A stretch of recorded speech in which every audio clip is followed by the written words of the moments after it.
Wala yung mga pagsupak gihapon sa kumpisan.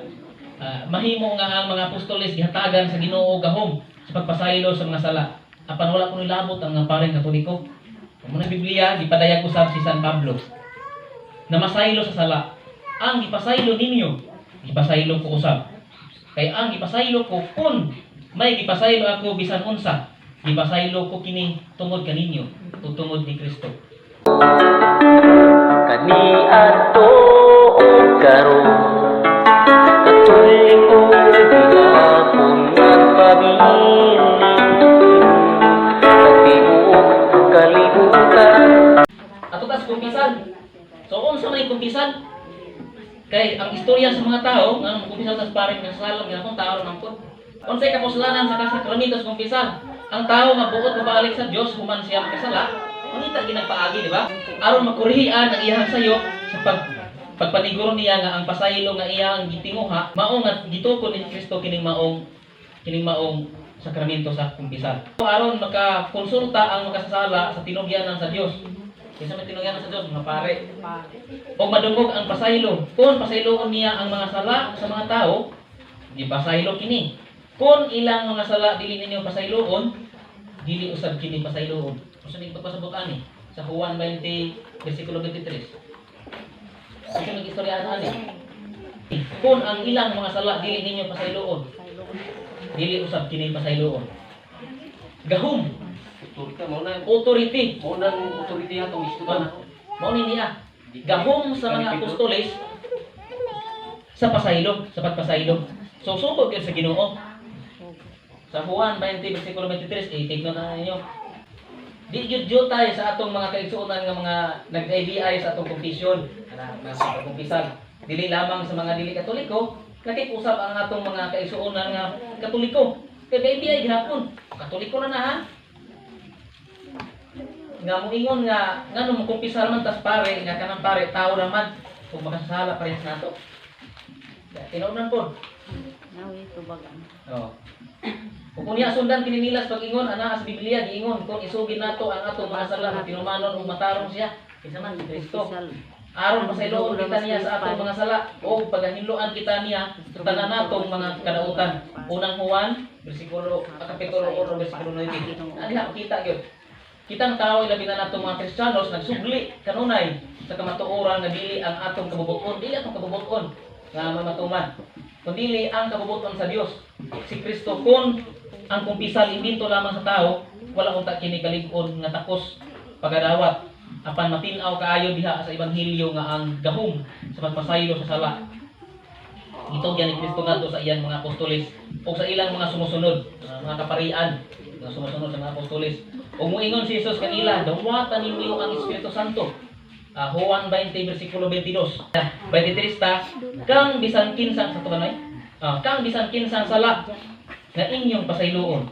Kana ipasaylo kanila. Kung ang ilang mga sala dili ninyo pasayloon, dili usab kini pasayloon. Bersikulo 23. So gahom sa pasaylo gihatag sa mga apostoles, dawatan niyo ang Espiritu Santo. Kang bisan kinsang sala nga dili ninyo pasayloon, dili usab kuna pasayloon. Kung ang mga sala nga inyo pasayloon sa bukla.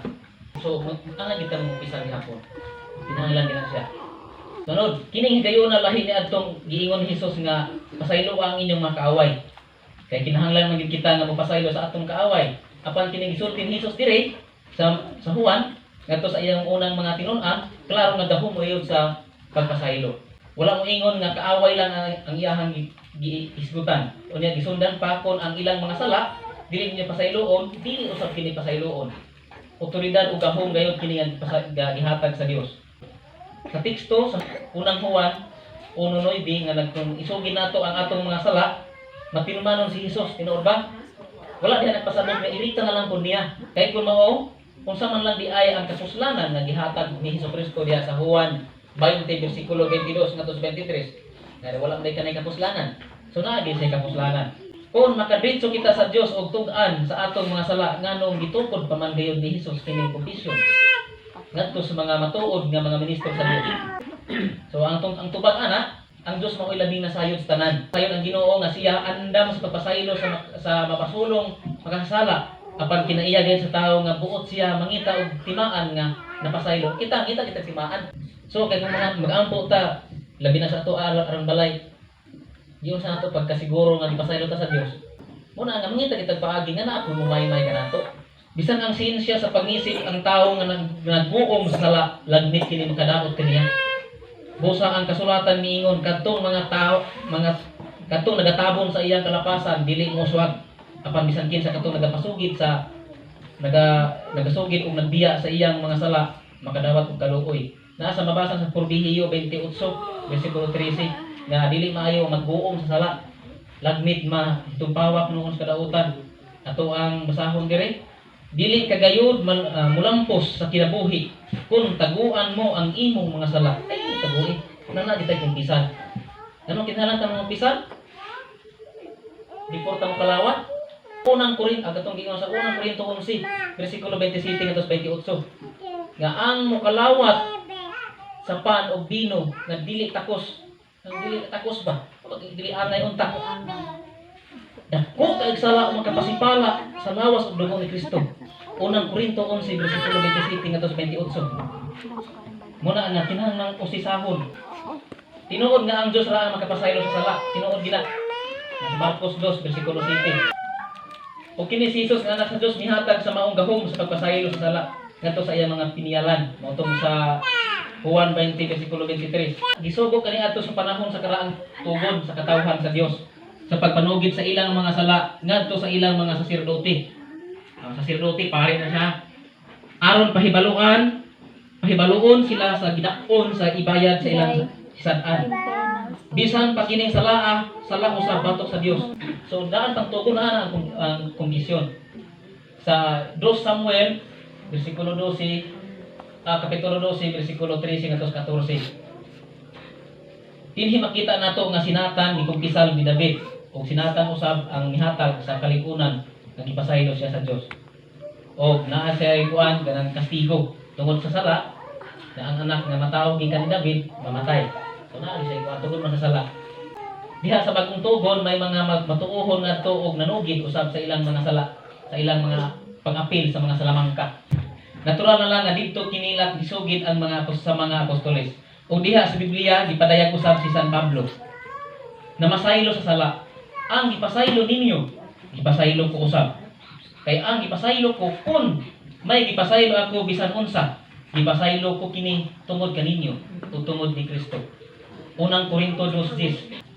Wala yung mga pagsupak gihapon sa kumpisan. Mahimo nga ang mga apostoles gihatagan sa Ginoo gahom sa pagpasaylo sa mga sala. Apan wala kuno labot ang mga paring Katoliko. Muna ilahan mga pagsupak. Ang tubaga na ang pagtulon ani Kristo dili lamang sa unang panahon. Giingon diya sa Mateo 28:20, giingon diri nga tudloi sila pagtuman sa tanan nga akong gisugo kaninyo. Kani sa Mateo 28:20 nagpasabot ka na kay ako magauban kaninyo hangtod sa katapusan sa kalibutan. So atong tahima dili lamang atong panahon ni Kristo, kundi karon. Hangtod mas katapusan sa kalibutan. Nigmuingon mo natapos ang kalibutan, namamata dire. Natapos ang kalibutan. So pag natapos ang kalibutan, muna ang paghitabo kaniadto naa paron, wala mawala. O gibatasan sa mga apostoles nga mataglungsod nga ilang adtuan, magtudlo sila og nga pari nga mudumala dito. Muna ka gyud tibuok kalibutan na mga pari. Nay mga pari. Tungod niini gibilin ko ikaw sa Kreta aron imong tuliron ang mga nagkulang og imong butangan og pari ang tasagtag sa kasyudad sa ako nang gisugo kanimo. Kinsa man ang istorya ni?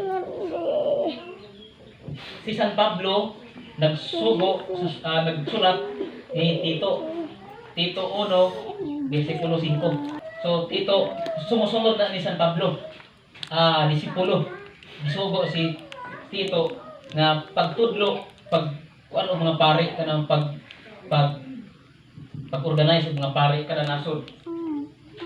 Kini mga sumusunod sa mga apostoles mailan nato sa ilang walay bugto nga kutay kan sa ang Iglesia Katolika lamang nga adunay record sa iyang mga kabispuhan nga gikan sa lingon sa mga apostoles sumala sa kasaysayan. Kasaysayan mo ni Information Almanac page 296. Title ni sa usa ka libro nga referensya, standard reference. Usa ka butang nga atong matngunan bisan ang pari makapasaylo sa atong mga sala nagisugid apan kinahanglan nga sa atong bahin atong tumanon ang paagi sa paghupot sa makapahimuot sa Dios nga pagkumpisan. Kay sugo man niya, kinahanglan kita magkumpisan. Tingnan ka to, wala ta kumpisan. Okay? So wala itong utana kabahin sa kumpisan. Yanong kinahanglan ka magkumpisan, nga naman nga dili man ta pudi mo kumpisan, dili ta ka pudi mo kalawat kung wala itong kumpisan. Kita kung si kadang inig bayaw sa pan, iba maluhod man ta. Asa konsakra, maluhod po ta. Katong pagbayar mo sa pan, sa atong tubag, Ginoo, dili ako angay kalawat kanimo. Kapag ipangulo naman, mayo ako. Kanang panahon na konfisyon na siya. Kanang pulunga, kung di ka kabungat anak, pag-abot nimo ng pangalawat na, kanang di ka pwede kalawat. Wala makakapangumpisal sa hamugong panahon. Wala na sa official statement, pero na may giingon nga usisuhon kung taon niya ninyo. Tama dire. Ginoo dili ako angay nga mo kalawat kanimo. Apan. Kaya kinahanglan gid ko. No? Nang nagpasaylo. Or dili ako akos. Kaya kasala gid ko. Anang example anang adlawan kasala ka. Kabalo man ka sa imong sala, di ba? Ya anang panahon na mangumpisal man suaw kanang mo kalawat ng gika. Before ka mo kalawat, mo ana kas pare. Usat ka mo yung amin. Ang pare kasabot na siya. Meaning anak. Ang pare mo ana na si mulo pod, mga tag ko na bendisyon. Bisag niya na buhaton ay kanlok sa pare ayo sa limo minister ang pare may Pare ra. Tinud na. Di ka Oo. takos di ka angay di Di ka nang murag guilty ka ba? Mo ana sa pare. tubangas pare. Kasabot ang pare ana. Mo ana ka dito. Ana or anaan kas pare. Ana sa pare, dumo ana ka usa na ka pangalawaton. Nagpasabot ka na short confession. Iangkon ka sa imong sala. Imo ginulsulan ng mga sala. Okay? So, before ta mo proceed, wala lain pangutana ka sa confession. Kay pangutanan ako daw. Kay giklaro man gid diha nga kung pwede mangumpisal gid ta usa ta mga lawat. Usa may tabuan ning sige rang pangalawat walay kumpisa. So ang tubag nato ana, gikan kani adto, gawa jud ka sa panghibalo ang tod karon. Pusa